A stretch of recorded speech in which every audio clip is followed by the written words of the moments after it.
Welcome back to another Good Good Labs video. Today we're going to be talking about green reading.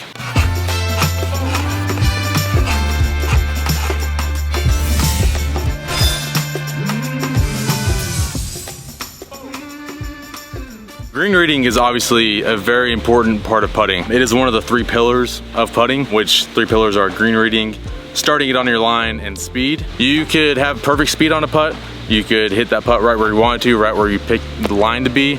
But if you misread it, it's not gonna go in. So it's super important to be able to read your putts correctly.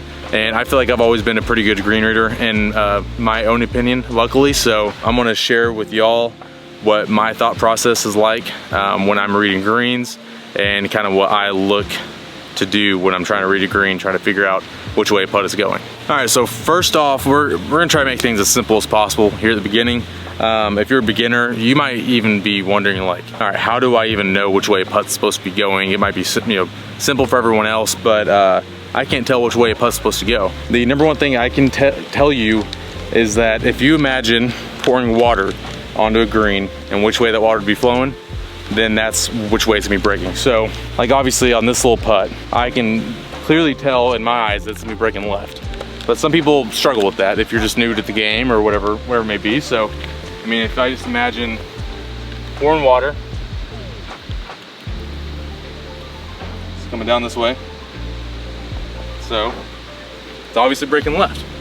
And I know that seems super simple, might seem kind of dumb, but I know a lot of people I've met before, people I've tried to help with their putting and they're just new to the game, they can't even tell which way a putt's supposed to go.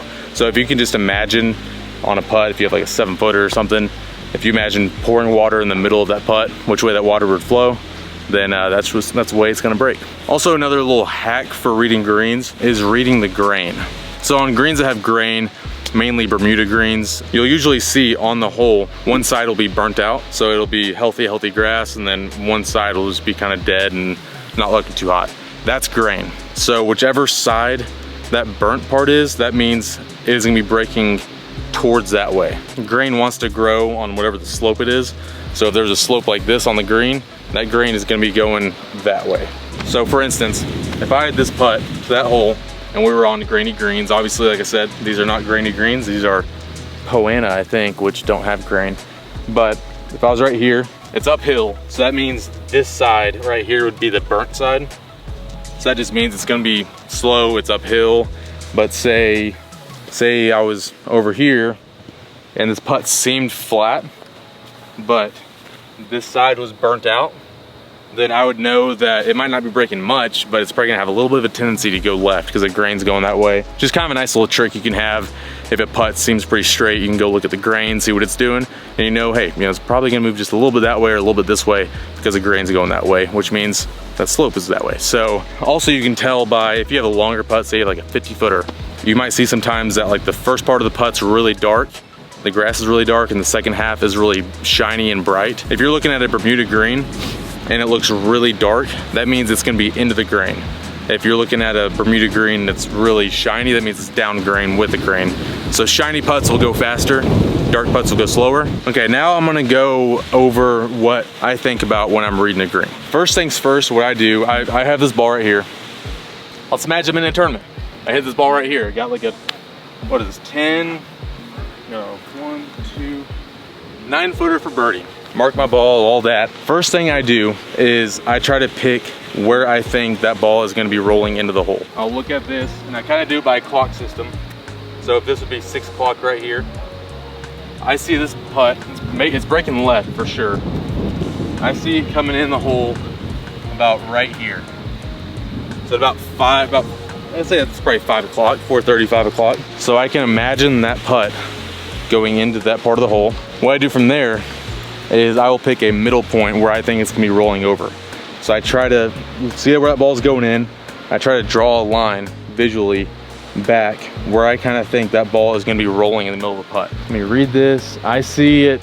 I kind of see a little spot right here that I imagine it rolling over. So I'm just gonna put a big ol' hole there. Okay, so I kind of imagine it rolling over that. Next thing I would do is I will pick a starting point from there. So obviously I'm not gonna be starting it at my midway point where I think the ball is gonna be rolling, because it's gonna have a little break on it early as well. So I'll start it right at that. I'll just kind of match up from where I see it rolling to where I should start it. I'd say probably starting it maybe just barely right of my spot. Maybe right here. It's gonna have a little bit of break, get it over that spot, and then it's gonna roll in where I think it's gonna be. So then what I'll do is I line the putt up, and when I'm lining my ball up, I just line it simply on the start line that I believe I should start it on. And I'll see if I read it right.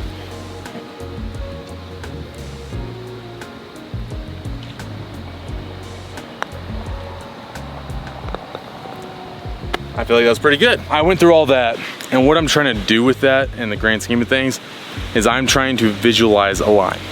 I think putting is so important when, especially green reading, visualizing a line is super important.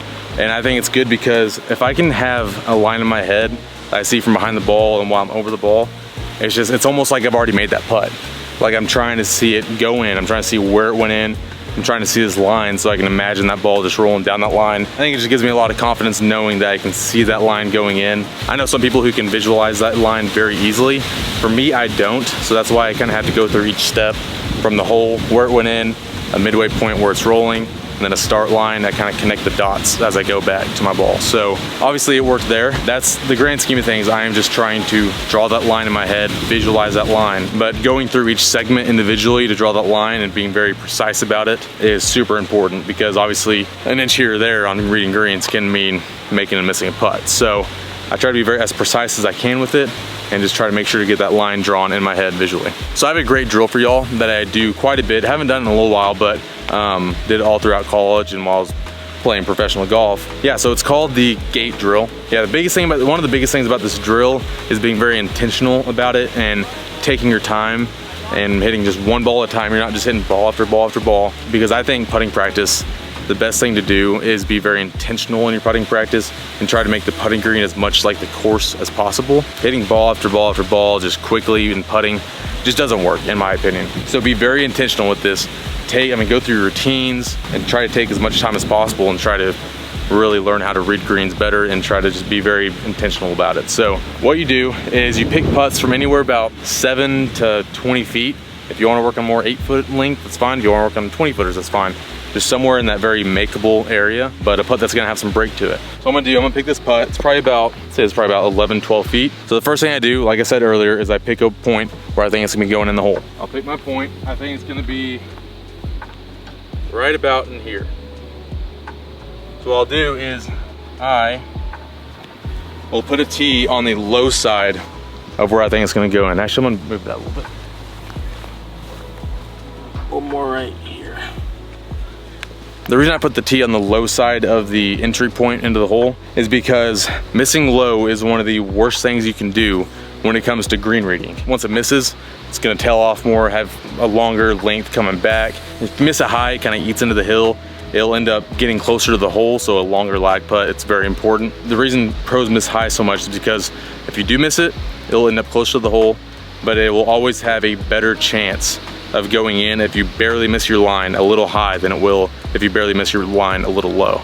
So I try to put that tee on the low side, and what I'm doing with that is trying to give myself, I'm trying to get it to go in right here, but also I can miss it a little high and it'll still be going in, but I just don't want it hitting the tee or missing low, because I'd much rather err on the high side with my putts. All right, the next thing I'll do is, again, it's kind of like what I was doing with the green reading earlier. It's just setting up tees to kind of make a drill with it. So next thing I do, again, will be pick a middle point in the putt where I think the putt's gonna be rolling over. I have my entry point. I'll try to connect that line I'm visualizing, try to connect it to a middle point. I kind of see a middle point right where that little piece of cotton or something is right there.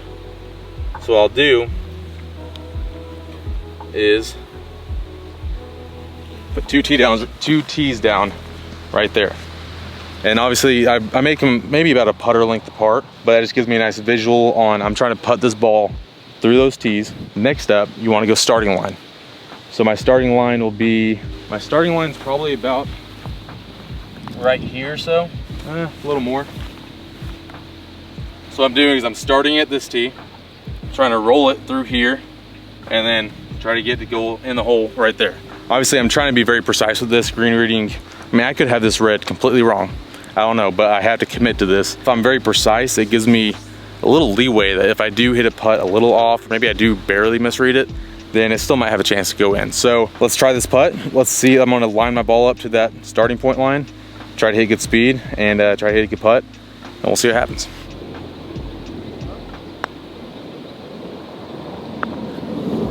I mean, I feel that was a perfect read, because I don't know if I pulled that or not. It did go through the post right about here, and then it went in the hole about here. So it was a little bit left of everything that I wanted. So I might have pulled it, or maybe I just read a little too much, but it obviously wasn't too bad because it still went in. Another thing that I'll do that'll get really precise with things is if I'm putting right here, like I just putted from, I will set up a camera in line with my starting line, and then I can really tell that, hey, I started that one a little further left than my starting line.